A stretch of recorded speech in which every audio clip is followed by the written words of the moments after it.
We're looking at section 5.2. We're going to talk about the mid-segments of triangles. So our learning goal for this section is that students will understand the properties of the mid-segment of a triangle and will use those properties to make conclusions. So let's just jump right into it and talk about the mid-segment theorem. The mid-segment theorem says that the segment that joins the midpoints of two sides of a triangle is parallel to the third side and is half of its length. So here we have triangle FGH. And you can see that I have drawn a segment in the middle of it. That's red right here. And it's connecting the midpoints of two sides. So we know that K is the midpoint of FG because we can see that these two sides are congruent. And we know for a fact that J is the midpoint of GH because we can see that JG is congruent to JH. So if I connect those two midpoints together, we get this beautiful little segment right here, which is the mid-segment. So my theorem says this segment right here is parallel to the third side. So we could draw little arrows in here. Those two segments are never going to intersect. And it's half of its length. So, for example, you could say if this side were 2, this side here would be 4. If this side were 3, this side would be 6. If this side were 4, this side would be 8, etc. So one way to think of it is that the mid-segment is half of the parallel side, the other side of the triangle. Or you could say the other side of the triangle is twice as big as the mid-segment. So it's helpful to think about both versions of this depending on what information you're given and how you want to set up your equation. So either the mid-segment is half of the third side or the third side is twice as big as the mid-segment. So let's look at a couple problems. Here's our first problem. We want to solve for x. And so we can see we have a triangle here. We know for a fact that this is the mid-segment because we have congruent marks here and here. We have congruent marks here and here, so it has to be the segment that joins the midpoints. We know the mid-segment is 4, and and we know that the third side is 3x plus 5. So I wrote down the statement from the theorem again. The mid-segment is half of the length of the base. So I just want to talk about how do we translate this into an equation, right? The mid-segment is 4, right? Is, in math language, equals half of, maybe I should have used a real pen that didn't disappear. Let's go back and do that here. The mid-segment, which was 4, is, in math, is equals half of the length of the base, half of the length of the base. Remember in math, of means multiply. So 1/2 times the length of the base, which was 3x plus 5. All right, I know my writing is atrocious here, so let's ignore that and go to nice writing. The mid-segment, 4, is equal to 1/2 the length of the base, which is 3x plus 5. Now you got some choices here. If you want to, you could distribute the 1/2 through, but I don't really like that because then you're going to have 3 halves plus 5 halves, and that's a mess. So another way to deal with this 1/2 is to multiply both sides by 2. Once we do that, 1/2 times 2 is 1, so that kind of goes away. So we'll have 2 times 4 is 8 is equal to 3x plus 5. Subtract 5 from both sides, and 8 minus 5 is 3. So we end up with 3 is equal to 3x. And then we divide both sides, of course, by 3, and we'll get x equals 1. And then we go back and we're like, wait a minute, what do we want to do? We wanted to solve for x. Did I do that? Yes, I did. I'm done. You should also plug it in to make sure. If we plug this in here, 3 times 1 is 3. 3 plus 5 is 8. So that means that this side right here would be 8. That's good. That makes sense. The mid-segment is half as long as the third side. All right, we're just going to look at one more example. Example 2. Or actually, we have 2 more examples. I just lied. We have 2.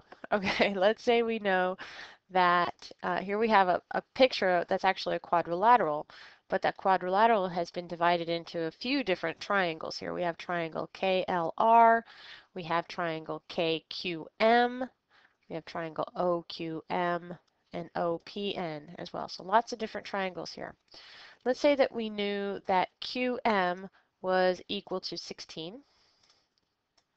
We want to find the lengths of RL and PN. So if I am looking at QM, it might be helpful for me to just look at this triangle right here, triangle KMQ. There I can see that this is the base, or the third side, I guess might be a better way to put it. It's 16, so the midsegment has to be half as big. Therefore, this segment here is 8. Okay, so that means that RL is equal to 8.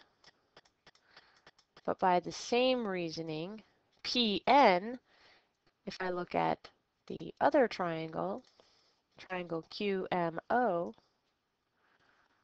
right there, this guy, this triangle, this is also a midsegment, so it also has to be half as big. So PN is also going to be equal to 8. And that's it. It's just kind of taking a more complicated picture and breaking it into its smaller and easier to digest pieces. All right, well, our last example here. Let's say we have this triangle. Well, actually, we have two triangles. But let's say the information that you know is that triangle SVT is isosceles and its base is VT. So let's talk about that for a second. The base is VT. Well, if the base is VT,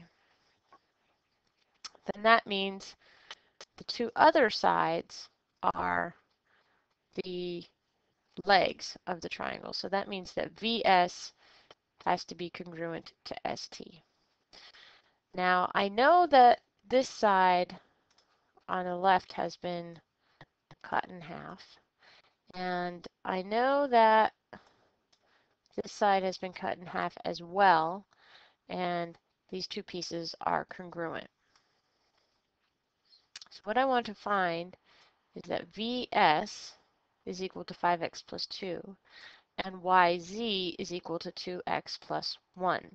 So let's just go ahead and label that real quick on my triangle. VS is up here, 5x plus 2, and yet YZ is equal to 2x plus 1, 2x plus 1. So that's like this little piece right in here, right? So we can see that YZ is a midsegment and ST is its third side. But if I've been given VS right here, well, I know that since triangle SVT is isosceles, that these two sides, let's see, how am I going to do this? Maybe in a different color, maybe in crayon. How about that? I know that these two sides are also congruent, the whole side. So ST has to be equal to 5x plus 2. All right, so now I know that this whole side is 5x plus 2. So the way that I'm going to set up this equation is that I'm going to say the third side is twice as big as the midsegment. So my equation that I'm going to set up is going to be that third side, which was 5x plus 2, is equals twice as big as the midsegment. So 2 times 2x plus 1. So now, of course, I have to distribute. So we'll end up with 5x plus 2 is equal to 4x plus 2 once I distribute the 2 through right here.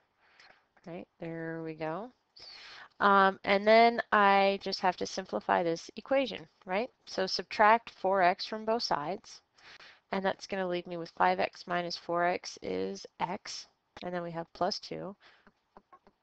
And on the right, all we have left is 2. So we have x plus 2 equals 2. Now this might seem a little bit weird, but we should still go ahead and follow through with the equation and see if it makes sense in the diagram. So if we subtract 2 from both sides, we're going to end up with x equals 0. I know that seems a little strange, but it could be a valid result, right? If x is equal to 0, plugging in 0 here means that VS is equal to 2. And plugging in YZ here means, or excuse me, plugging in 0 here means that YZ is equal to 1, right? Well, that makes sense in this situation because we're saying this length here is 2, and this length here is 1. So this is 1, this whole length is 2. Since this triangle was isosceles, this length here is 2. And now let's even go back to what the question was asking us. We were supposed to find WX, and WX is also a midsegment here, so it's got to be half of 2 or 1. So the answer to this problem is that WX is equal to 1. But be really careful with your reasoning. Make sure you're following through with the reasoning. I know that WX is 1 because it is a midsegment of this first triangle where this was the third side. And just be aware of how you're making your conclusions. Okay, so the last thing that you guys have to do, go back and put your questions on the left and write your summary.